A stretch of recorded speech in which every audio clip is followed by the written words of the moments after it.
I used to think that rock bottom was a place you hit once, one loud crash, and then you start climbing back up. But the truth is, sometimes rock bottom is a slow descent. One unpaid bill, one missed paycheck, one more skipped meal. I never thought I'd end up there. I had a decent job, a little apartment, and enough to keep the lights on. Nothing fancy, but it was mine. Then everything unraveled. First, the company I worked for downsized. I was one of the non essential ones.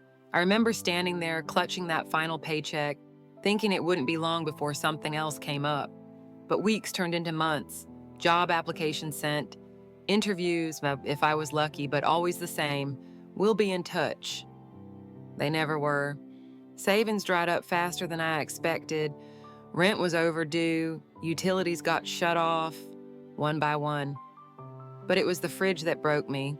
One day I opened it, and all that stared back at me was a half-empty bottle of mustard and a single container of leftovers. That was it. I remember sitting on the floor in front of that fridge crying, not just from hunger, though I hadn't eaten a full meal in 2 days, but from the realization that I had nothing left to offer, that even to myself. The next morning, I took my last $5 bill and walked to the corner store. I bought bread, peanut butter, and a small bottle of water. That was going to be my one meal for the day. I would eat half now, save the rest for tomorrow. That was the plan. I sat on the curb near a gas station, the kind of place where people barely look at each other. My hands trembled as I unwrapped the sandwich. It wasn't much, but it was warm, and it was mine. As I lifted it to my mouth, I heard a voice. "Excuse me." I turned. It was a man, older, scruffy, with a long coat and a soft expression.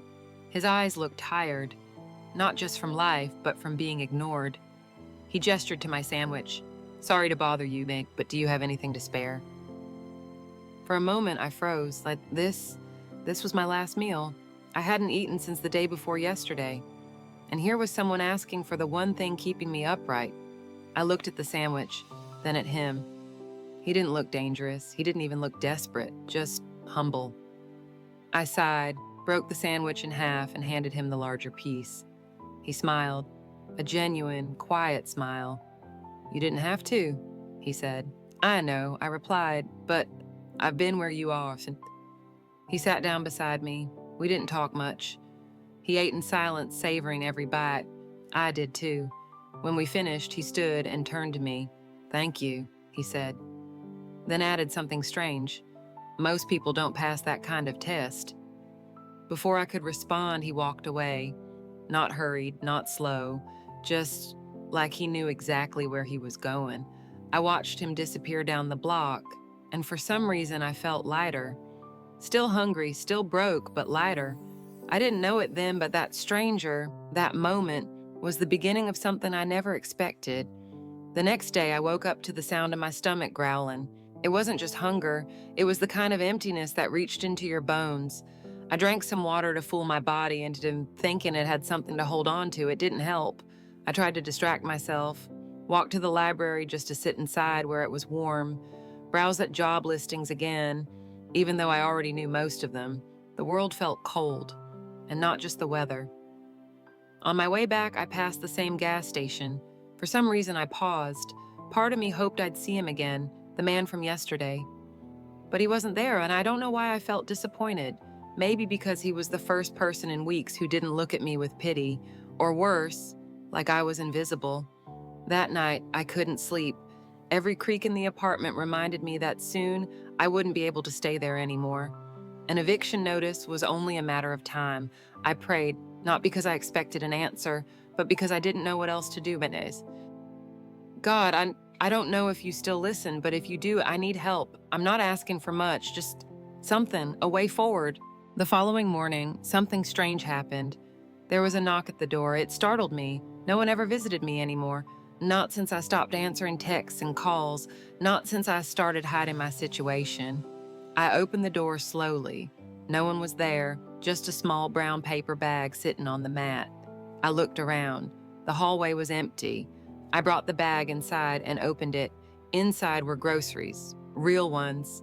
Cans of soup, granola bars, a loaf of bread, apples. There was no note, no explanation. I sat on the floor staring at it, stunned. It wasn't much, but to me, it was everything. Was it a neighbor? A friend who somehow found out? Or him? The man from the gas station? My mind tried to make sense of it, but deep down, I didn't care. For the first time in weeks, I had food. Real food. I ate, I fried, I whispered, "Thank you," into the empty room. The next day, it happened again. Another knock, another bag. This time, a few toiletry items were added: shampoo, toothpaste, even a pair of clean socks. Still no note. And again the day after that. Groceries, a warm blanket, even a $20 bill tucked into the side pocket of the bag. Whoever it was, they knew exactly what I needed, and they didn't want credit, they just wanted me to have a fighting chance. It was more than kindness, it felt intentional. On the fourth day, I waited by the door. This time I was ready. I was going to find out who it was. Sure enough, just after 9 a.m., I heard footsteps. Soft ones. I peeked through the peephole. It wasn't who I expected. It was a young man, mid-20s maybe, wearing a gray hoodie and carrying a box. I opened the door just as he placed it down. He jumped back, clearly surprised. "Oh, hi. I didn't mean to startle you," he said. "Are you the one who's been leaving these?" I asked. He smiled sheepishly. "Not exactly, I'm just delivering them." "From who?" He looked around and leaned in slightly. "Don't know his real name, he just calls himself Jonah. Said he's helping a few folks around here. People who helped him once." That name hit me like a wave. Jonah. The man from the gas station. I stepped back, heart pounding. "He told you that I helped him?" The guy nodded. "Said you shared your last meal with him. Said that told him everything he needed to know about your heart." I didn't know what to say. He handed me the box. "I think this is the last one, but he said it won't be the last time your life changes." I stood there in the doorway holding the box like it was gold. And for the first time in a long time, I smiled, really smiled, because somehow, some way, one small act of kindness had started a ripple. And I had no idea where it would lead next. The days that followed felt different. I didn't suddenly have a job, I didn't win the lottery, and my problems didn't vanish overnight. But I had food, I had warmth, and maybe for the first time in months, I had hope.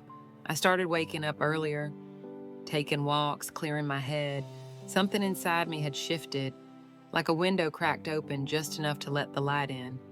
And that light, it made me want to fight again. One morning, I stopped by the library computer lab and checked my email, just out of habit. To my surprise, there was a message sitting in my inbox from a company I'd applied to months ago. They wanted to talk, not just another generic rejection, an actual invitation to interview. I stared at the screen for a long time, unsure if it was real. The email was simple. "Hi, we reviewed your application again and would like to schedule a phone call. Please let us know when you're available." My hand shook as I typed my reply. The interview wasn't easy. I felt rusty, like I had forgotten how to speak professionally. But I was honest, not just about my experience, but about the struggle. I didn't sugarcoat anything. I told them I had been out of work for a while but hadn't stopped trying. There was a pause on the other end, then the interviewer said, "That kind of honesty is rare. We need people who don't give up when things get hard." They offered me a trial position, part-time, with a chance to go full-time after 30 days. It wasn't a dream job, but it was something, a first step. On my first day, I was nervous. It had been so long since I'd walked into a workplace. I wore the cleanest clothes I had, even ironed them the best I could. They were a little worn, but they were mine. A woman at the front desk greeted me. She handed me a badge, then looked me over with kind eyes. "You're the one from the Jonah list, aren't you?" I blinked. "What?" She smiled. "There's been a man, helps people behind the scenes. Sometimes he sends us names. People he says deserve a second shot."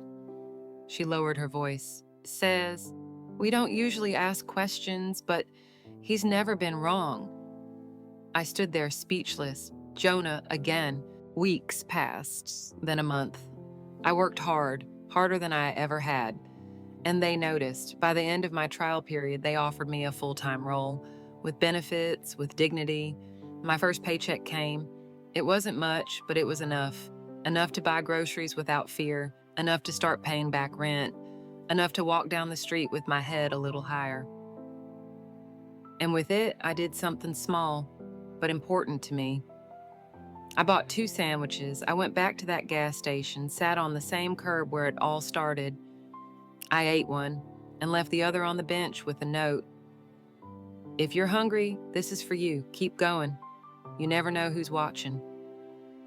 I never saw Jonah again, not in person, not in passing, but I felt him in the opportunities, in the kindness of strangers, and then every small miracle that followed.